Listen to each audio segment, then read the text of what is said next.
Assalamualaikum warahmatullahi wabarakatuh.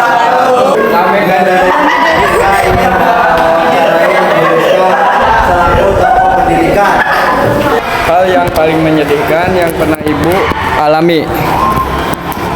Hah? Hal yang paling Hal menyedihkan. paling menjadikan yang pernah Ibu alami ya? Ya. Oke, terima kasih Sandy atas pertanyaannya. Oke, untuk hal yang paling menyedihkan yang Ibu alami dalam hidup Ibu atau dalam apa ini teh? Ya, dalam hidup Ibu. Dalam hidupnya, yang jelas pada saat mengalami kegagalan. Setiap orang pasti ada rasa sedih, kecewa ketika menghadapi kegagalan kan?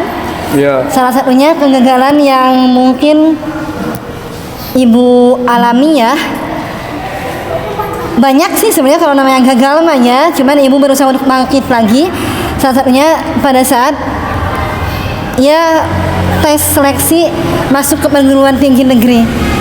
Ya itu bagi Ibu pada masa itu ya, tapi bagi Ibu itu hal yang menyedihkan gitu. Cuman Ibu mencari solusi sendiri bagaimana caranya Ibu memanage kesedihan tersebut. Iya. Sampai Ibu bisa bangkit lagi, sampai Ibu bisa kuliah lagi, bisa sampai ada di titik ini. Seperti itu. Oke. Lalu hal paling mengecewakan yang pernah Ibu alami apa Ibu? Hal paling mengecewakan ya? Maksudnya mengecewakan diri Ibu atau Ibu ada rasa kecewa gitu ke diri Ibu atau ke orang lain? Bebas. Ini rasa kecewa di saya, Pak. Kalau Ibu pribadi kecewa ya, atau kalau kecewa ke orang lain, Ibu sih mungkin bisa dibilang tipe orang bukan apa ya. Tiap orang ketika mengecewakan itu pasti ada alasan masing-masing ya. Kalau untuk orang lain. Cuman kalau Ibu pribadi, Ibu mah kadang kecewa ke diri Ibu sendiri. Ketika Ibu saat ingin mencapai sesuatu namun gagal, Ibu kecewa terhadap diri Ibu. Ibu merasa Ibu usahanya masih kurang. Nah itu di sana Ibu merasa kecewa gitu. Cuman untuk kecewa ke orang lain mah Ibu perasaan mah enggak gitu, karena setiap orang ketika mengecewakan itu pasti ada alasan masing-masing gitu. Paham nggak? Iya, paham. Gitu. Hal apa yang paling menyenangkan yang pernah Ibu alami? Hal apa yang paling menyenangkan yang pernah Ibu alami ya? Paling menyenangkan ya? Apa sih yang dicari dari dunia ini gitu? Kesenangan itu menurut Ibu untuk di umur saat ini ya memang susah. Yang Ibu cari sekarang bukan senang tapi tenang. Cuman untuk senang aja ya, senang dan tenang itu Ibu temukan ketika Ibu berkumpul dengan keluarga. Itu sih untuk kesenangan ya. Karena untuk kesenangan dalam hal materi atau duniawi itu Ibu di saat ini mah nggak menemukan gitu. Paham nggak? Ibu senang dan tenang itu Ibu temukan ketika berkumpul dengan keluarga. Itu sih ya. Hal paling membanggakan dari diri Ibu apa, Bu? Paling membanggakan bagi diri Ibu ya? Ya. Hal paling membanggakan dengan Ibu bertahan sampai di titik saat ini juga Ibu udah bangga pada diri Ibu sendiri. Karena Ibu rasa tidak mudah Ibu untuk mencapai di titik saat ini. Cobaannya banyak, nangisnya banyak, wah apanya banyak. Jadi Ibu udah bangga terhadap diri Ibu, bisa sampai di titik ini pun Ibu udah bangga terhadap diri Ibu sendiri. Gitu sih. Gitu ya. Ada lagi? Ada lagi, Bu. Bagaimana Ibu mencapai hal yang paling membanggakan itu? Bagaimana Ibu mencapai hal yang paling membanggakan itu ya? Iya. Oke, dengan cara Ibu terus-terusan belajar, upgrade diri. Yang namanya hidup kan pembelajaran seumur hidup ya. Ya, cobaan banyak, nangisnya banyak, jatuhnya banyak, gagalnya banyak. Ibu bangga bisa sampai di titik ini karena Ibu bisa melewati itu semua. Bagaimana caranya? Ibu bertahan, Ibu masih punya orang tua ya, itu utama support system pertama. Ya Ibu dengan terus belajar, intinya mah belajar dari kesalahan. Itu intinya mah cara Ibu bertahan, Ibu belajar dari kesalahan, Ibu mempelajari diri sendiri apa yang salah, apa yang harus Ibu perbaiki dari diri Ibu. Itu seperti itu. Sudah berapa lama Ibu berkecimpung di dunia pendidikan? Terima kasih Ina ya, Ina atas pertanyaannya. Ibu berkecimpung di dunia pendidikan sudah hampir 4 tahun pas saat ini 4 tahun gitu. Siapa? Masih? Ina? Tanggapan Ibu soal pendidikan saat ini dan siswa zaman ini apa? Tanggapannya terhadap pendidikan saat ini dan siswa saat ini. Aduh, bingung. Oke, sebenarnya sebagai orang yang setiap hari ya ada di sekolah gitu, bisa dibilang hampir 24 jam Ibu sama anak-anak. Tanggapan Ibu memang PR besar banget untuk dunia pendidikan saat ini. PR yang utama, kalau ada PR berarti kan ada masalah besar ya yang harus dikerjakan ya. PR yang pertama bagi ya kita sebagai pendidik itu sendiri, yang kedua bagi orang tua yang Ibu tekankan. Kenapa?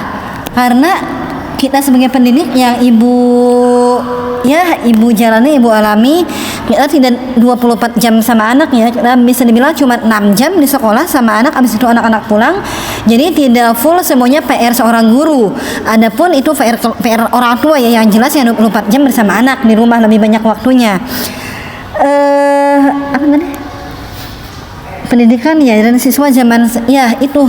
Untuk siswa yang Ibu lihat zaman sekarang itu, yang krisis itu krisis dari segi moral ya, karena menurut Ibu untuk hal-hal kayak materi atau pelajaran kayak matematika, bahasa Indonesia, bahasa Arab, ekonomi dan sebagainya itu bisa dipelajari dimanapun. Cuman untuk akhlak atau moral itu yang sulit. Itu yang sulit untuk membangun, itu yang sulit yang diterapkan atau dibangun pada anak itu yang sulit. Nah itu PR-nya, bukan hanya PR guru untuk menanamkan moral itu, tapi juga orang tua atau keluarga di rumah. Itu sih buat Ibu PR terbesarnya mah moral atau akhlak. Itu yang sulit, sangat sulit. Ya, sangat sulit menurut Ibu. Ada lagi? Ada.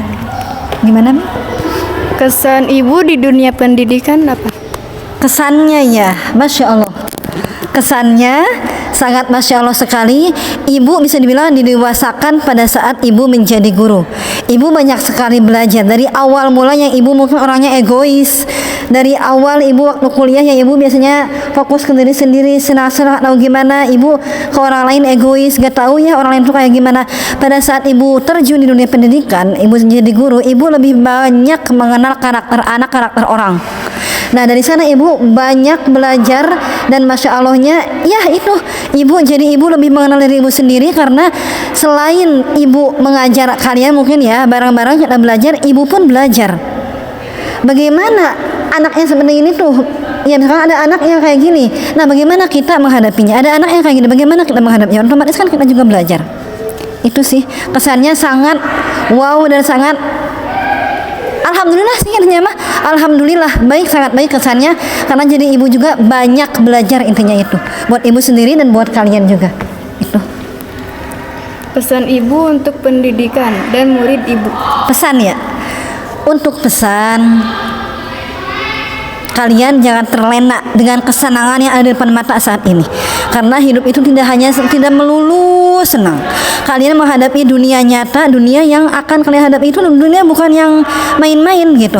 Kalau kalian saat ini pengennya senang terus tanpa merasakan pedihnya, susahnya, 10 tahun kemudian, 5 tahun kemudian kalian akan merasakan yang namanya susah. Mungkin kalau saat ini kalian bersusah-susah, saat ini belajar pusing-pusingan, belajar apapun itu kalian pelajari, nanti 5 tahun kemudian kesusah itu akan diminimalisir, akan sedikit gitu, lebih sedikit. Karena kalian sekarang lebih bersusah-susah. Ada bahasa bersusah-susah dahulu, bersenang-senang kemudian. Itu sih yang Ibu itu, karena yang Ibu lihat anak zaman sekarang itu tergiur dengan hal-hal yang instan. Ya, kayak pengennya senang aja. Padahal kan hidup itu butuh proses gitu. Seperti itu. Gitu. Harapan Ibu untuk pendidikan Indonesia. Pendidikan Indonesia ya. Harapan untuk pendidikan Indonesia, dunia pendidikan Indonesia ya. Harapannya ya, yang jelas harapannya lebih baik ya ke depannya. Cuman ya itu, balik lagi harapan Ibu lebih besar, pengennya negara itu bukan hanya memperhatikan apa ya, karena kan yang Ibu lihat tuh lebih di alam ya, anak zaman sekarang itu tidak dituntut gitu. Ibu mah harapannya pengennya anak itu lebih merasakan pahitnya belajar itu seperti apa. Adalah tuntutannya minimal gitu. Dan kurikulum kayak moral-moral itu pengennya lebih diterapkan, lebih di hal-hal kayak takdim ke guru, kayak ya tata cara minimal hormat kepada guru itu pengennya kayak balik lagi kayak dulu gitu. Kan zaman sekarang itu dari kurikulum juga yang ibu yang rasakan gitu. Kayak anak tuh gak ada tuntutan sama sekali gitu. Anak itu ngalir aja. Kaliannya juga ya santai-santai ya, nggak ada gitu kayak harus ini ada yang harus kita kejar, perasaan nggak ada gitu.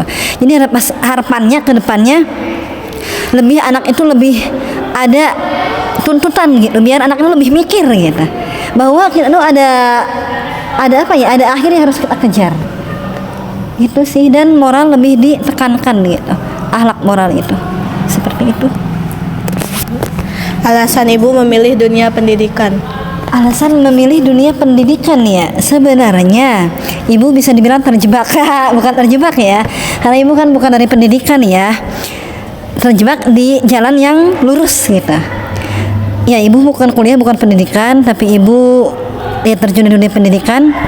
Ibu agak shock awalnya, cuma setelah dijalani ya kita tuh harus pandai-pandai mengambil pelajaran. Setelah dijalani ibu menikmati, alhamdulillah dijalani udah 4 tahun kan sekarang, alhamdulillah dinikmati. Dan ternyata yang membuat ibu seperti ini karena ibu terjun di dunia pendidikan ya kan. Ibu mengenal diri ibu mengenal karakter setiap orang, karakter puluhan anak gitu. Itu ya awal mulanya kan dari dunia pendidikan. Jadi kalau bisa dibilang alasan ibu tidak ada, tapi dibalik itu selama 4 tahun ibu sangat bersyukur, alhamdulillah ibu terjun di dunia pendidikan karena sangat banyak hikmah dan pelajaran yang bisa ibu ambil. Karena kan setiap sesuatu pasti ada hikmahnya ya, seperti itu. Sekian dari kami, kurang dan lebihnya mohon maaf. Wassalamualaikum warahmatullahi wabarakatuh. Dari ibu, nggak usah. Ibu kata-kata ini.